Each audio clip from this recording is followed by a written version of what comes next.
Hey, it's Storyworthy. Today on the show, comedian and artist Abby Schachner talks about her father taking out her tonsils. My father, he took out my brother's tonsils, and my brother was 5 years older than me. And then when I was in second grade, or about to be in second grade, my father was going to take out my tonsils. And before he did it, I said, please, can I keep them? Can you save the tonsils? I want to see them. And my father did the operation, and he didn't save my tonsils, but he did remove a mole that I had on my cheek. I guess the tonsils, was no big deal. I remember, whatever. I got to eat ice cream, suck on popsicles, but he never kept my tonsils, and he removed a mole without asking. Today on the show, comedian and artist Abby Schachner talks about her father taking out her tonsils.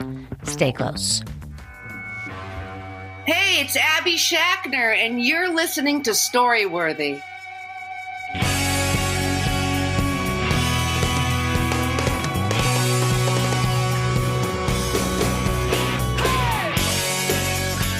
Welcome to Storyworthy. My name is Christine Blackburn, and I'm coming to you from Los Angeles, California. Whether you're a longtime fan of the show of over 12 years or you're a new listener, welcome to Storyworthy. I hope you guys had a chance to listen to the show last week. Now, I've actually put up two last week. I put up the best of Ron Zimmerman, who was a friend and a comedian who passed away. Abby, did you know Ron? Yes, I went to a movie with him once, and I went to the bathroom, and he had abandoned me and already went into the theater. Did he save you a seat? Yeah, I know. I was. Did he save you a seat? I don't even know. It was very awkward. He was a different kind of dude. I don't know him. But you know what? People said the most loveliest things about him online. And I was sad to see that he passed away. Well, he was a true artist, is the thing. And he was quirky, but he was funny as hell. And I don't know if you listened to that Storyworthy yet, but I did put up 3 of his stories last week. So if you get a chance, do listen to those. And then also last week, I had on actor Tonsils Baptiste. And Tonsils had such a good story about working at the Westin Hotel, like at the front desk. And all the shit that goes down and the drama at a hotel is so funny. Well, I've never heard the name Tonsils. What kind of name is Tonsils? Isn't that a nice name? It's actually the word at last backwards. Oh, wow. You know, the Etta James song. And like I told him, my second husband sang that to me before he proposed to me. So really? I had no choice. Wow. Yes. That's lovely. I know. Very romantic. Yeah. And anyway, Tonsils is a great guy, very, very talented. So go back, you guys, listen to him last week, but not today. Stay with me now because today I'm here with a really talented comedian and writer and artist and also a really good friend of mine, the one and only Abby Schachner. Yay. Hi, Abby. Hi, Christine. It's so nice to get to be here today. I know. I like your name so much. When I say Schachner, a lot of people, as you probably have had in your life, go to William Shatner, right? Yeah. Well, they do that, right? Apparently, when I was like 30-something, I asked my brother, who was William Schachner, if he was made fun of. It took me a long time. And Christine, I can't tell you, it's so funny that you like Schachner, because just thinking of my name makes me want to, I get postnasal drip when I think of the 2 CHs, and I want to go, uh-oh, I have to spit. Is it German? I had to swallow that. It's like, yeah, they'd say like German and Polish Russia, like Polish-Russian border. I don't know. Yeah. And now, well, I go like this. When I think of it, I go SCHACHNER. You're the only weirdo in the world who does that, Christine.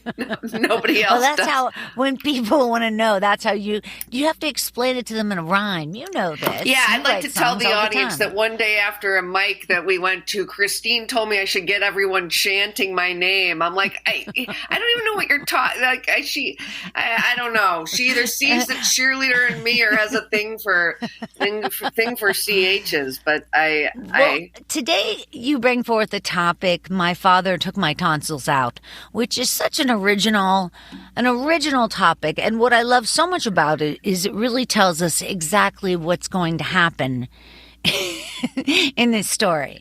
In other words, I'm hoping that your father was a doctor. Please tell me that.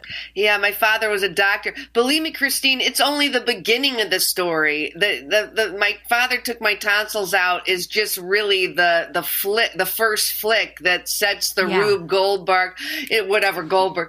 It's no, my father was a doctor, and it was a rite of passage for him to take my tonsils out. Did he take out your brothers as well? He did, and my brother's 5 years older than me, so don't think I didn't want my tonsils out too. Yeah, sure. Well, when I was growing up, and we're pretty much the same age, doctors were always, they were like the airline pilots, in the 70s. If you were a pilot or a doctor, you were like, holy shit. You know what I mean? Like, did you feel like that? Did you feel like, oh, well, I'm a doctor's daughter? Not at all. And I never knew that about pilots either. No. Well, pilots, to me, they always seem to make a lot of money. Like, they seem like stars in the 70s. There was something about pilots, but now it's just like another blue-collar job. No. Now it's like driving a bus. No, Christine, my dad was bizarrely cheap. He picked out 5-cent cans from the grocery store, botulized can. My dad had crunchy towels that smelled like his bald head, and he lived in a place called Divorce Towers, where I also realized in my 30s it was actually called Executive Towers, but he called it Divorce Towers. That is so funny. They call that downtown LA sometimes, all those beautiful apartment buildings in LA, and that everybody who gets divorced moves to downtown LA. Really? That's the first stop for singles. Yeah. Now, I will say this, though. I don't know. Do you think that would be the truth now? Because I was talking with a neighbor. Now, granted, he slowly revealed what kind of political views he had, and whatever. It doesn't. No. I don't judge that way, but we were talking about. Okay, well, I mean, you want to move downtown? Isn't it full of what about how dangerous it could be? This guy was mentioning danger a lot, and robbing, but just like the homeless population down there, it could be maybe not as nice to walk your dog. It could be scary, could it not? Well, it can be anywhere you live. I mean, it's all relative. That's true. If you take somebody from the Midwest and you say, do you want to live in downtown LA, they're not going to have any concept of what that would be, so that would be frightening. Yeah. It's like to say, oh, I could never live in New York City. But then once you see and know people that have lived in New York City, you see the different. It's just a different, way you go about your day. This guy was very concerned about, the people being followed home and being robbed, where people drive, and he was talking about, I don't know, we got talking about the, unhoused. But you don't live in fear. Huh? You don't live in fear. I don't. I was thinking. I know. I said that. So, but then again, I also don't. What do I do? I don't really go places to look behind my. To be aware. No, I get it. But you are obviously. You're a creator, you're an artist, but you're also always creating and you're thinking of new things. So I think your boundaries are different than somebody like that. Okay. I don't know, man. I don't know. No, listen, I don't know why I'm letting this man's, but he was just, I told him, I said, you sound very paranoid. He had a different thing, he was hearing, and I guess to lead into also like, being aware, self-defense. He believed in assault rifles. He thinks because he says that we covered a lot of topics. I did not get in the pool. This is my neighbor in a different building. We were, okay. But he said that you can turn anything into an assault rifle. So what does it matter? He said you can turn a gun into. Yeah. Well, okay. Well, look. I mean. With that logic, then why stop anything? Why have any laws? I mean, we can always get around things, but it should just be a blanket statement that assault rifles shouldn't be available, assault weapons or assault rifles outside of military or police. Right. But he said that's what every other country does. Yeah, that's true. I get it. Yeah, no, and I know. He was saying because people do it, don't make it illegal, because people can do it anyway. And that's not necessarily, I don't know, whatever. I don't even know why I brought him up. My dad took my tonsils out. And your dad took your tonsils out. That's what really matters here. I never had my tonsils out. I'll say that. No, I never had them out. I did have my wisdom teeth out. When I was in college, when I was a senior in college, right before we had to get senior pictures, I got pink. First I had my wisdom teeth out, and one side was infected, so I had a big swollen mouth. And then the same day, or maybe the day before, the day after, I got pink eye. And my eye was all closed, and the other one was crusty, and it was a mess. And then I had my senior pictures taken. Oh my and God. ladies and gentlemen, you can't see me now, but Abby, I look like this. Oh my gosh. Like I was a monster. And I like it that way. I didn't mind. In my senior picture, I was like charred to a crisp. I had gotten way too tan. I might be a little swollen from like light bulimia. I think I was wearing pearls. I think. Yeah. It's so awkward having pictures taken at 17, 18, 21. It's all so awkward because you're really still growing. I think in general pictures are awkward, and the modern day picture and a camera really does make it easier because you can do so many quick things. You can see it, I guess that's an advantage. But still, pictures are weird. Nobody's putting out a bad picture anymore. It's not like people are putting out pictures of their unhappy family, Yeah. They're not talking about the quarreling. No, but some people do on Facebook and stuff. They bring it up later, they bring it up intense, Like, what do you mean? Well, after the divorce, they could be like, he beat me, he did this thing, or whatever. My relationship with Diane was not healthy, whatever. Oh my God, I would so thumbs up that. I love that. No, I've never heard that kind of honesty on Facebook.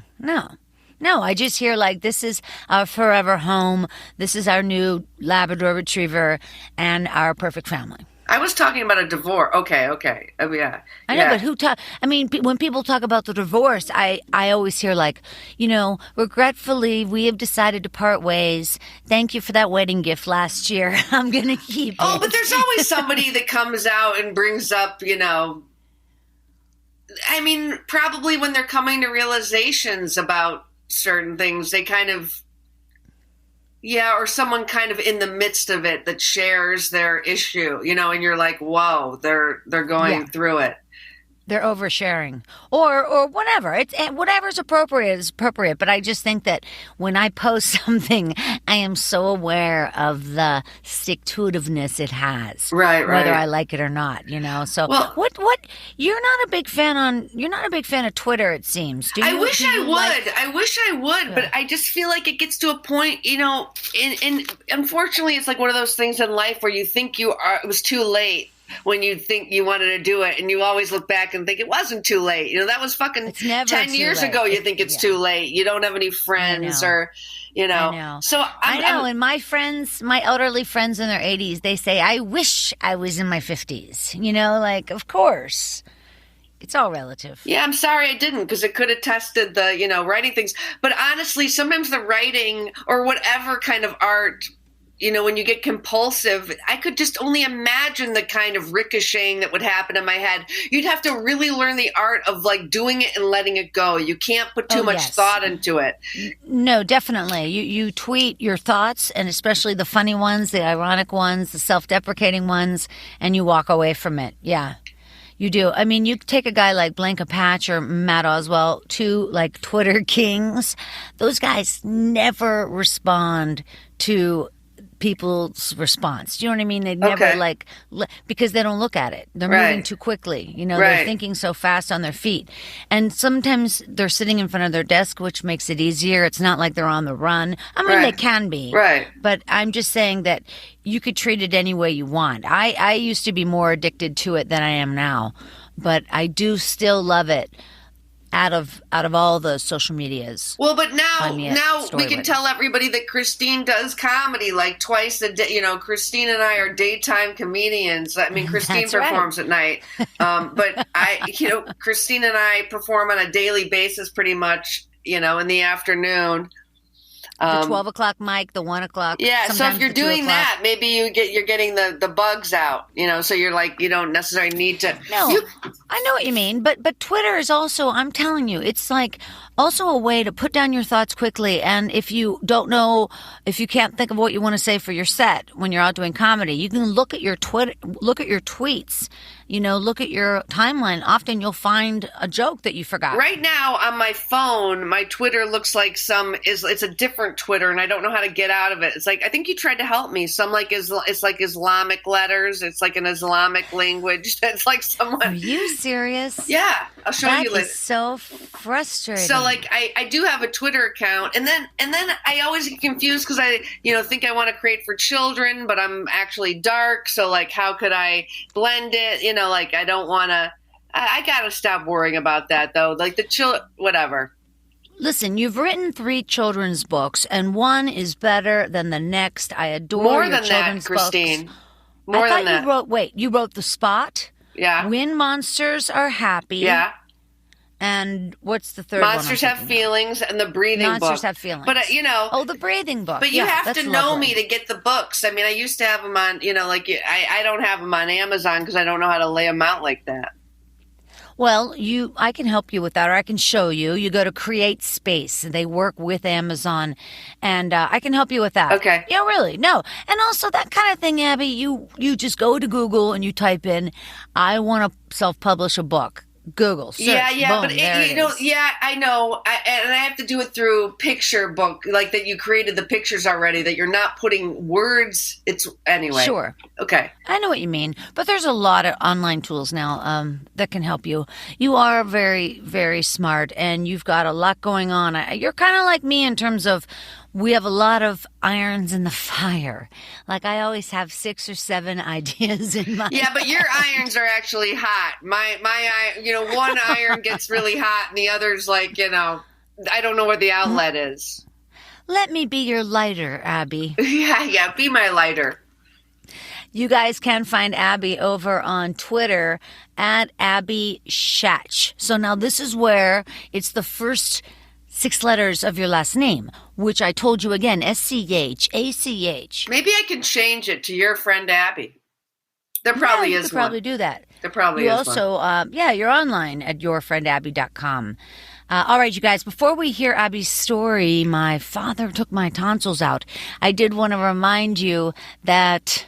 See, this is where I do the Story Smash plug, but we're not playing Story Smash right now. Okay. So it's upsetting, but I'm getting through it. And we're going to be back at another theater. There's no question about that.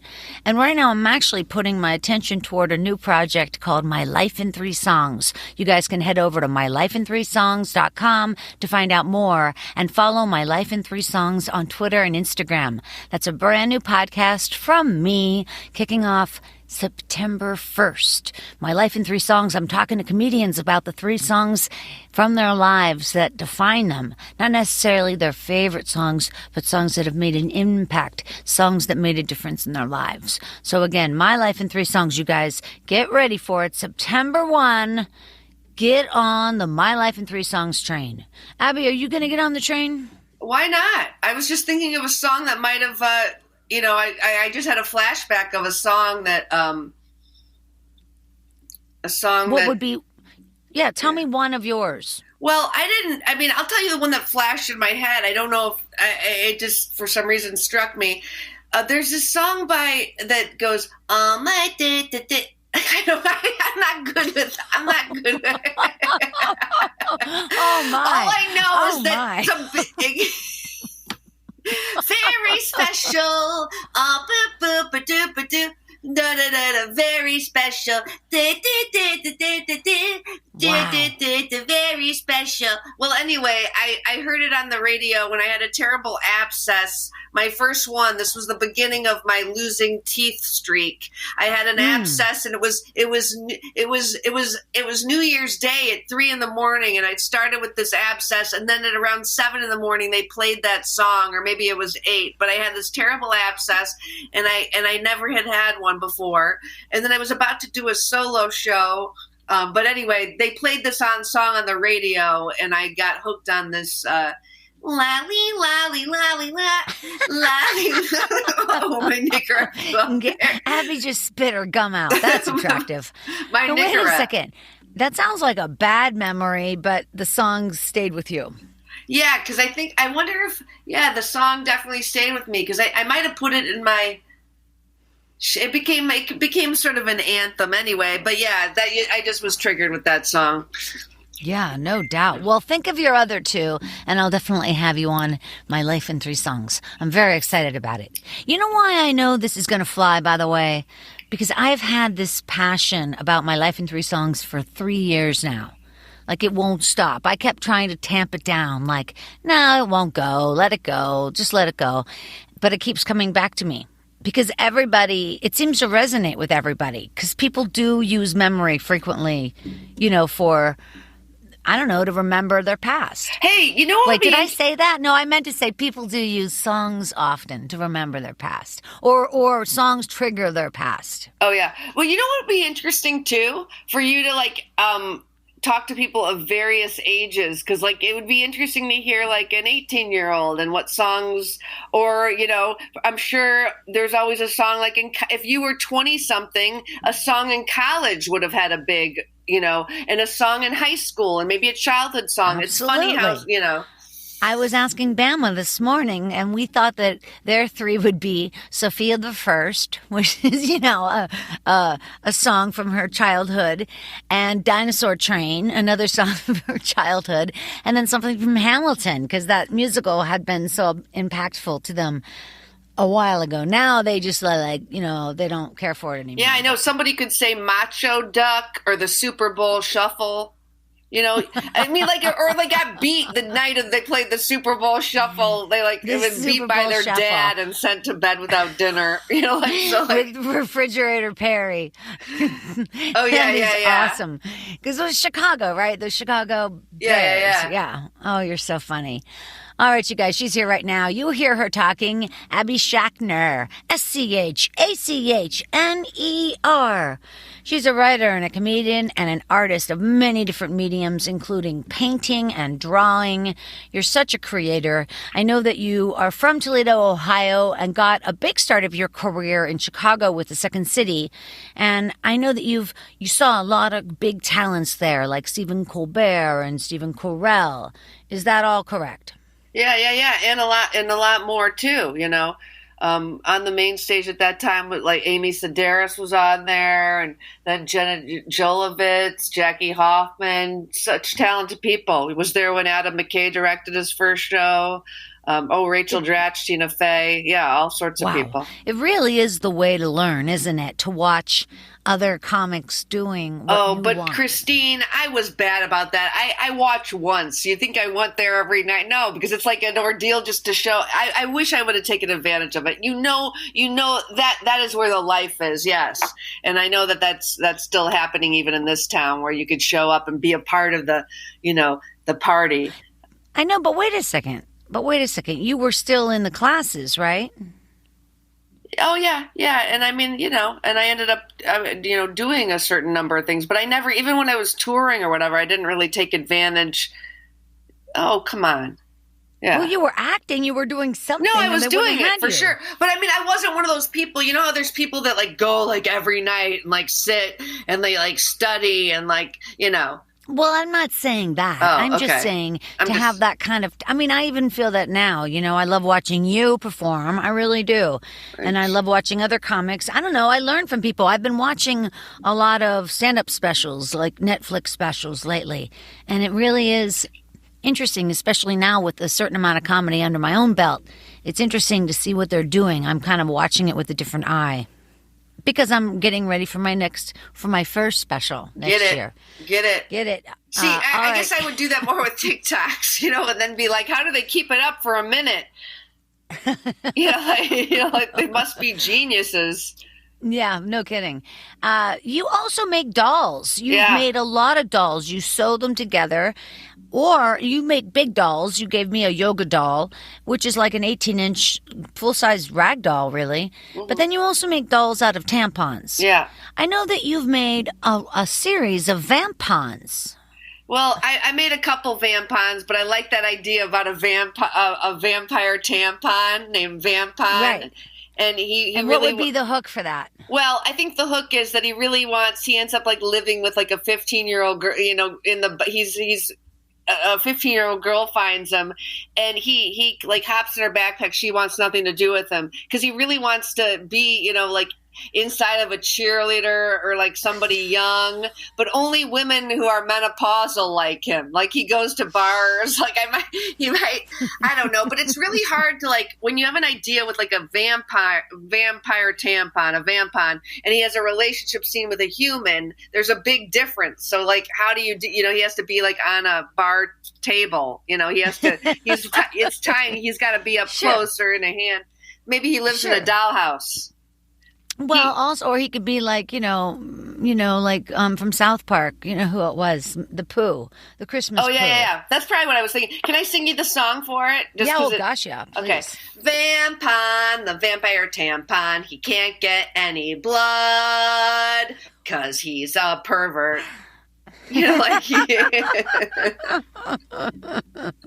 That is fantastic. You also do lots of amazing illustrations. You guys can find Abby on social media when she's there. Like I said, over on Twitter at Abby Schachner.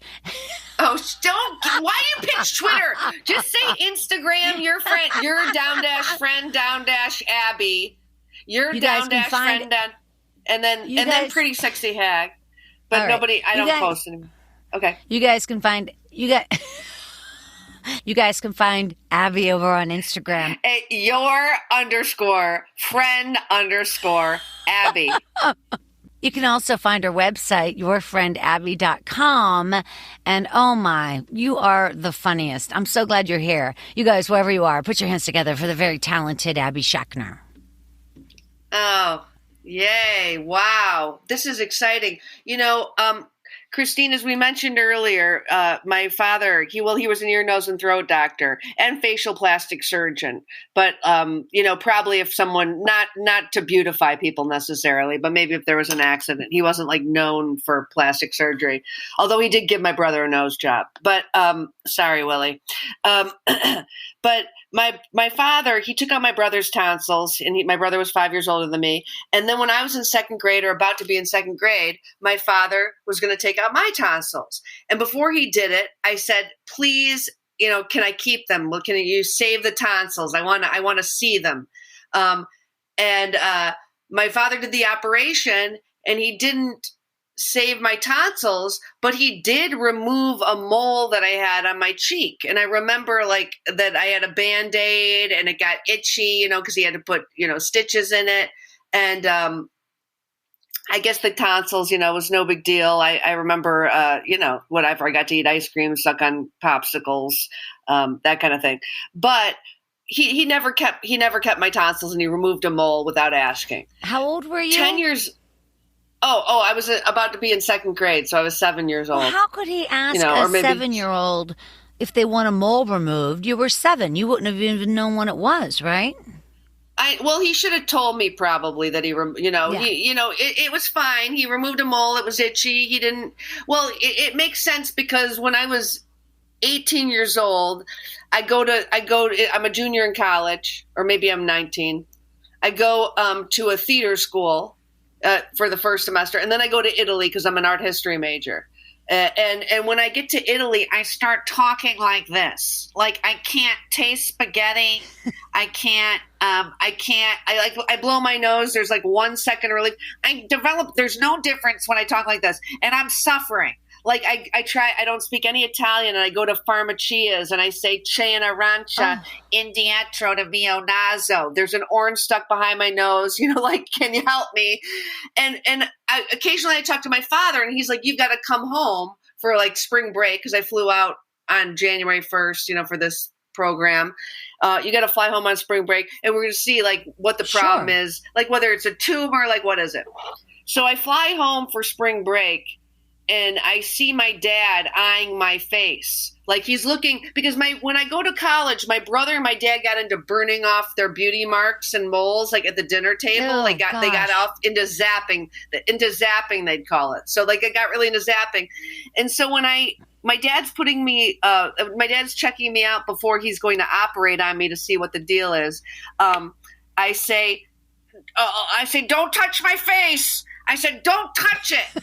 I can tell that he's got in his face, like in his eyes, he's inspecting my face on the outside.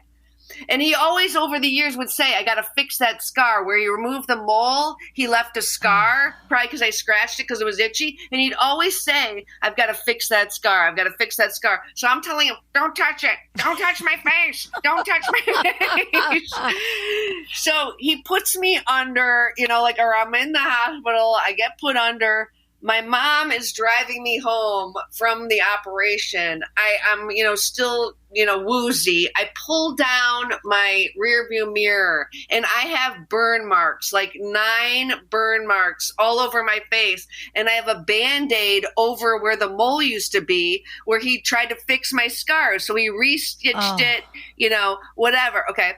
So now the recovery from this, my tongue's like a paper. He did some type of sinus thing, which was very helpful until recently, where I recently became deaf in my ear, and I just went to the doctor, and it's happening on the inside of my head, not the outside. So I do have some type of sinus thing going on, where now with my hearing is like what was happening with my taste. Like I blow my nose, I get like 2 seconds of freedom, and then it just clogs back up. But anyway, so he, quote, fixes my scar, and then I have to fly back to Italy, and like I'm supposed to remove my own stitches and all this other stuff. Like he stitches me up and then sends me away.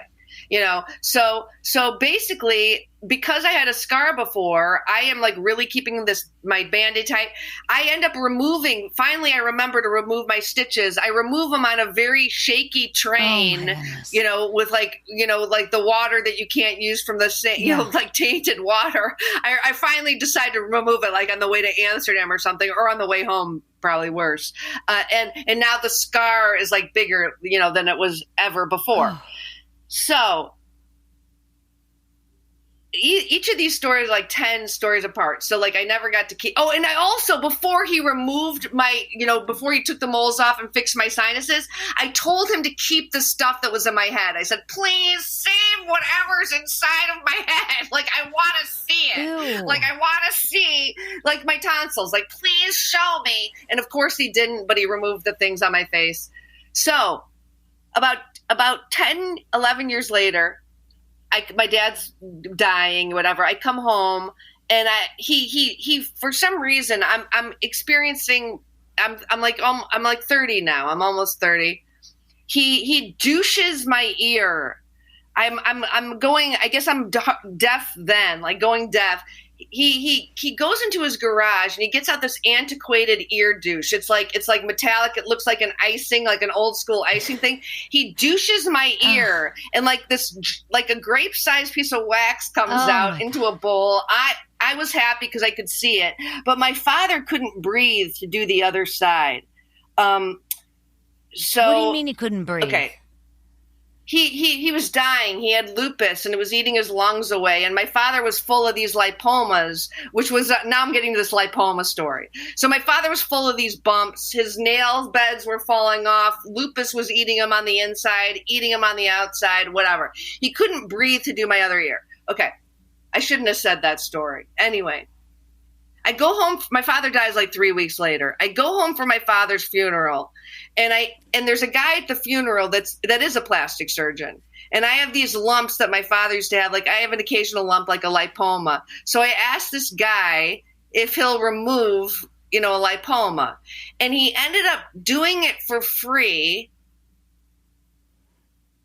And he let me keep this Oh, God. this lovely size lipoma. Now, I guess if I said the wax was the size of a grape, the wax was the size of a raisin that my father got out of my ear. This thing was the size of a grape, and it was very interesting looking. And he put it into like a thing with liquid in a little like pill bottle kind of thing. And I drove across country with it. I wonder why my car was there. But anyway. Oh, no, I must have actually, you know what? It wasn't my funeral.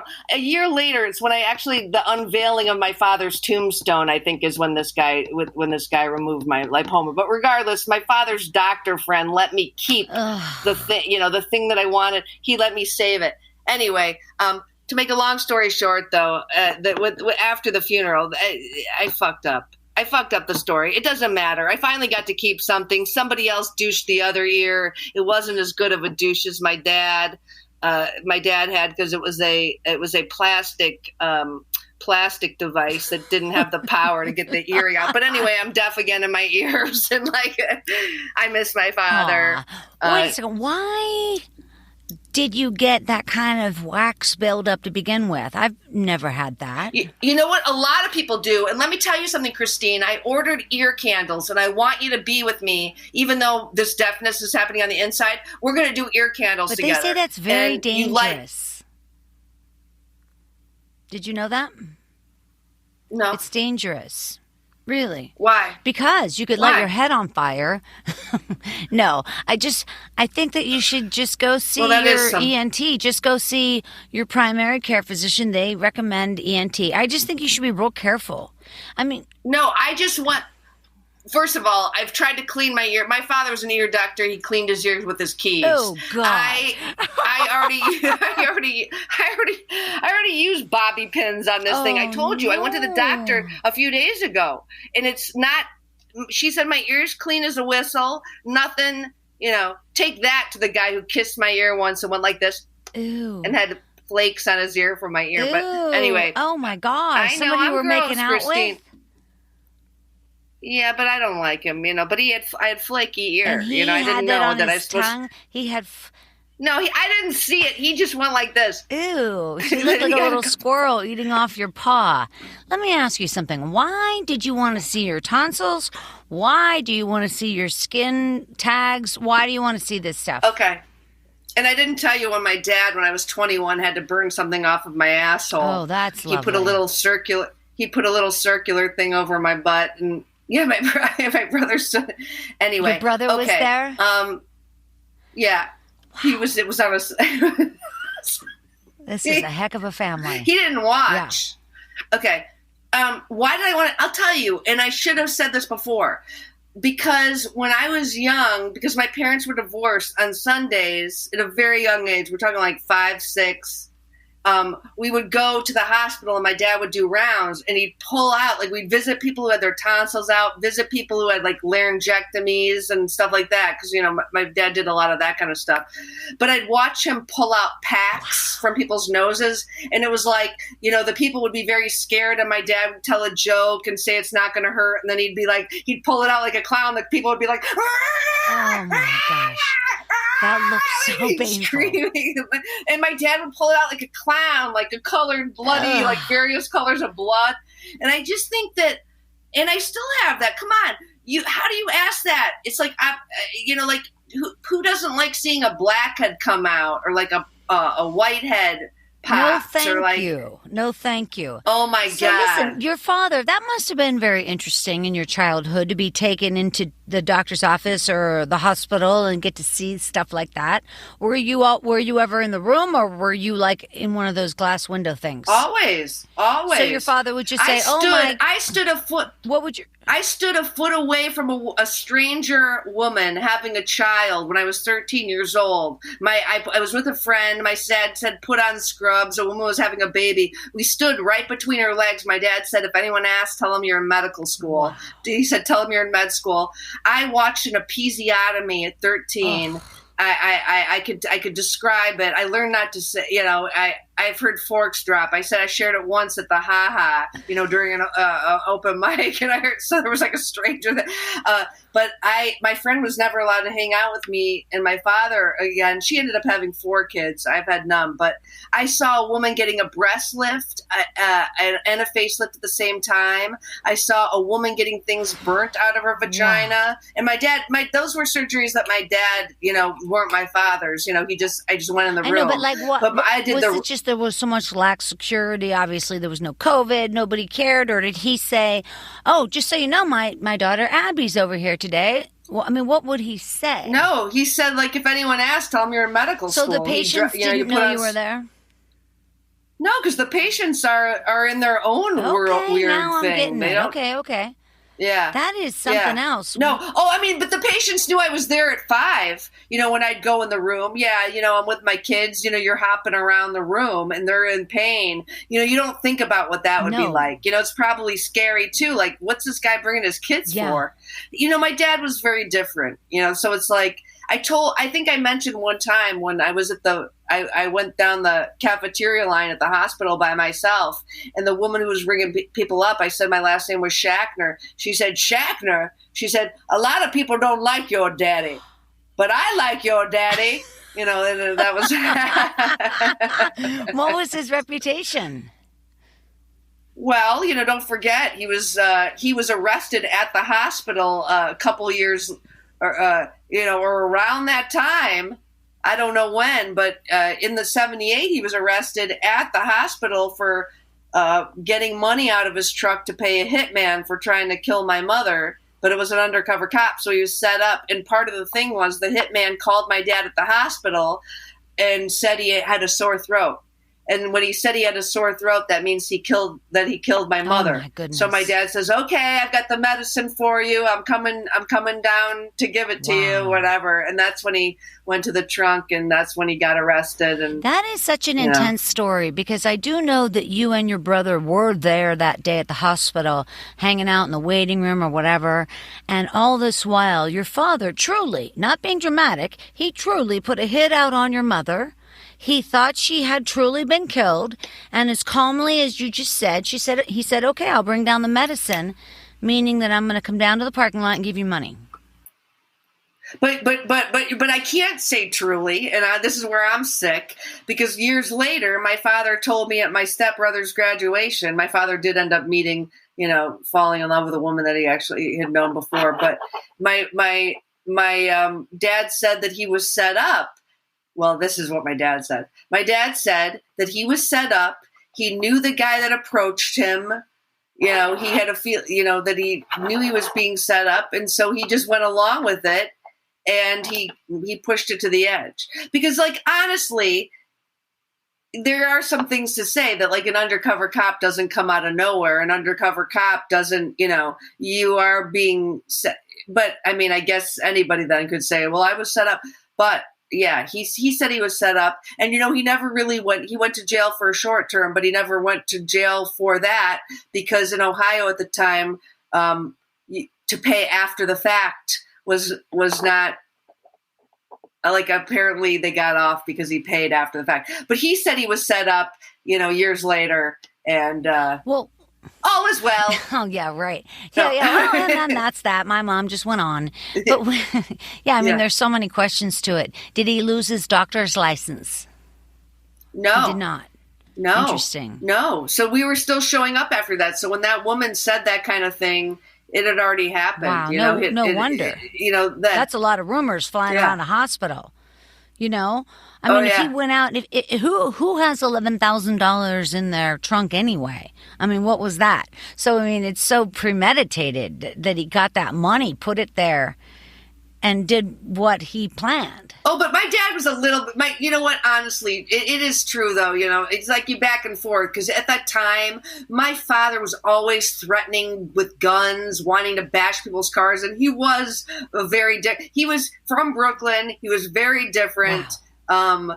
And he never lost that, so, like, to a certain extent, and having that kind of money, he did, like, shady deals. I mean, like, he had he was a slumlord. He owned, Yeah. he had like little underlings that did illegal things. So I don't know why I'm defensive of, or like why I kind of, believe him. But my mom did marry like a very wealthy man, and they could have kind of decided that we're just going to put a stop to this, like this guy, or maybe my dad owed my mom a lot of money, didn't like that she was marrying a wealthy guy, and did say at one point when he was maybe in a short-term jail for not paying alimony or something, I'd like her gone. Wow. Like I wish that bitch was dead. But Christine, when he's talking to the hitman, he's probably very cunning, because he's telling this hitman what a beautiful woman she is, that she looks like Jackie Onassis, what a great mother she is. And at the same time, he is telling the hitman with coffee saucers in the same cafeteria where the woman said, a lot of people don't like your daddy. He is telling the man how to break into the house with coffee saucers, as he's talking about how beautiful and what a good mother she is. Because I read the court transcripts, which is really, it was just with the detective, basically, the detective's testimony. When did you read the testimony? How old were you? I read the test probably in 2015, because I was doing a show called Schachner versus Schachner, and my mom said, I'm going to send you all of that stuff that I have.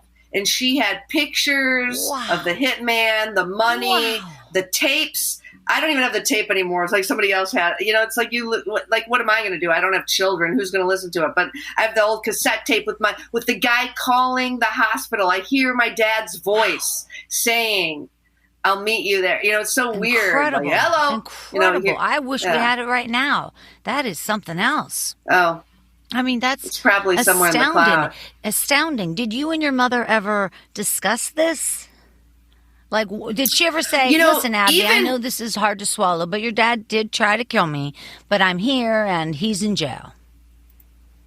We never did. Well, he's dead, but no. Yeah. But we never discussed it like that. I was, part of my upbringing is like my mom could not discuss. It was never brought up. Neither of them brought it up. And when I was a teen, except when my mom took me to the temple, I ran into my dad after this happened. I wasn't allowed to see him for a little while, and I was at a birthday party. And I was in the front yard. We were eating peanut butter and crackers, trying to whistle as a contest. Sure. And a guy pulls up and asks for directions in a convertible with a blonde woman. And I said, Daddy? And he got out of the car. He picked me up, spun me around. Anyway, my mom comes to pick me up. Years later, my dad would say he recognized me and I was scared. I don't believe that, but I recognized him, I think. But she came and she couldn't believe I ran into my dad.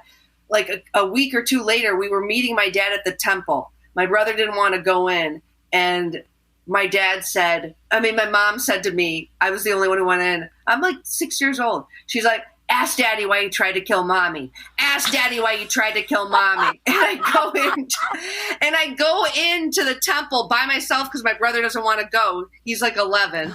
And I go in and I hug my dad. I sit on his lap. He's got scruff on his face. And, he calls me Abu like he does. And we're sitting there, the rabbi's across the table. And I say, why'd you try to kill Mommy?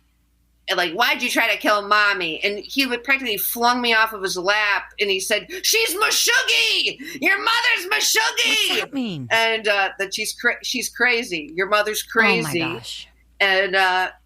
And then I go out of there, and my mom calls me a tough cookie, and we drive away, and pretty soon we're allowed to see my dad on Wednesdays and weekends. And Abby, that is unbelievable. That is such a story. Are you there? I'm there. I'm listening. Yeah, but that is just such a story. That should be the name of your memoir.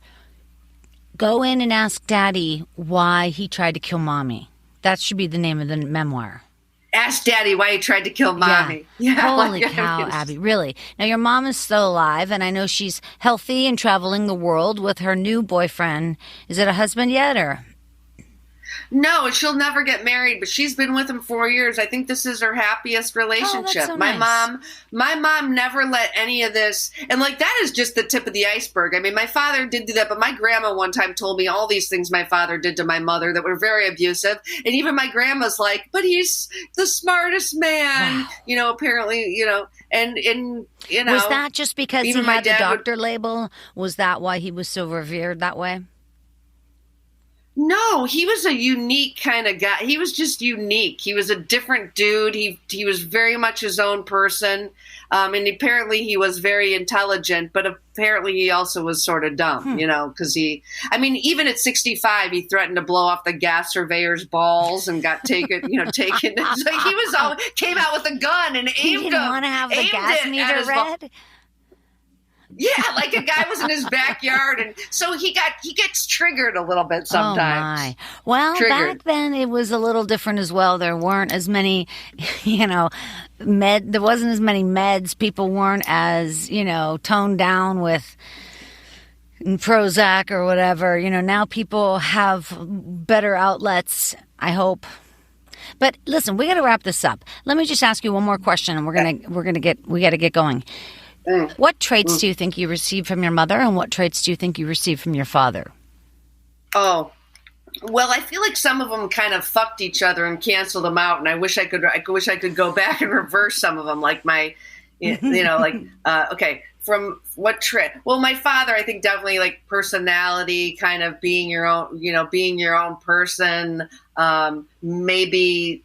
Having a certain kind of personality that might be polarizing. Some people find it maybe abrupt or something, but other people, love you for you. And my mom, first of all, she's beautiful. I wish I had more of her, less. My mom got the brunt of a lot of my anger, and I did really revere my father, and so did my brother for a long time. And it's kind of a very new thing that when I hear my brother speak, call my mom thinks my father was a sociopath, and my brother probably, I think, used the word too, used that word too. So it's weird to hear that. My mom, though, is beautiful. I wish I had her traits of cleanliness. My mom also has a very good personality. I just think sometimes, sometimes she can be superficial, but I do love this guy she's dating. My mom didn't get hung up. She didn't get hung up on it. She was true to herself too, because she didn't knock that she likes the finer things. She likes things clean. She likes things, and I kind of see why she might be so beautiful. She takes care of herself. She values that. I love that. And she never that. Sure. Get hung up. She's never been one to get hung up on psychological stuff or, She just keeps moving forward. She does. And That's great. Shows. That's wonderful. Yeah. Yeah, that is so exciting. Yeah, and where do you think you got your comedy from? Oh, Dad. My dad. Yeah. Oh, my God. Or maybe the dynamic. I mean, I think that color was that upbringing with my mom dating the wealthy guy and my dad being so bizarrely cheap. And I wish I had a healthier view about money because, like I told you, I didn't say, but my first money memory is seeing $11,000 spread out on the newscast and my father in handcuffs. And money was always the fight between my parents. It was always money was a problem and so much. And I think maybe my mom might have been overly rigid and protective when she married the wealthy guy. And so I think that was unhealthy about money too. But, Sure. Well, it's the way you grow up. I mean, you did have money growing up, but yet it was still the issue. We didn't have any money, so it was the issue. I mean, it's so often the issue, no matter what, whether you have it or you don't. But I try real hard in life not to put too much emphasis on money. I really try because at the end of the day, I know it's not the size of your house. I know it isn't because I've been in huge houses and nobody's happy. Right. So at least I know it's not the material things. I think that's a good lesson. Your mother is so beautiful, and you do look a lot like her. You do. Well, thank not you. In 30 years, not now. In 30 years. Oh God! Well, I better get some. I called up Flawless Skin Center. I got to do some poking. What's that mean? Well, it means that I got to get some stuff taken care of because I. But what is a flawless? What did you say? I gotta go and get some. I gotta go get some Botox. Maybe move down here a little bit. You look beautiful. Thanks, Christine. All that stuff fades. I mean, we all know that. The fillers, the Botox, everything, it all fades. It doesn't last. I know, but for a couple of days you look like, for a couple of days you might be paranoid that you're not expressing yourself as fully as you can. But then for a couple of days people tell you look well rested. I never hear that, man. Really? I never hear that. Really? No, absolutely not. No. Listen, this has been so much fun. Thank you so much for coming on and sharing this story. Really, it's fascinating. You have a fascinating family, and I think it's interesting for everybody to hear. So these were great stories. Thanks, Abby. I really appreciate it. Thank you, Christine. Remember, you guys, you can find Abby over there on Instagram at your_friend_Abby. And you can also find me over there at Storyworthy and now at My Life in 3 Songs. All right, you guys, one more time on behalf of the very talented Abby Schachner. Thank you, friend. Thank you, friend. My name is Christine Blackburn, saying, make it a story-worthy week.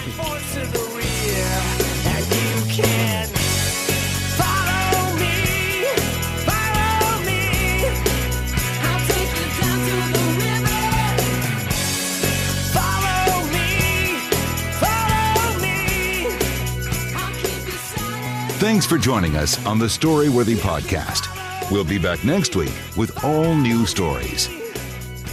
Subscribe to Storyworthy on iTunes and visit the Storyworthy website at storyworthypodcast.com.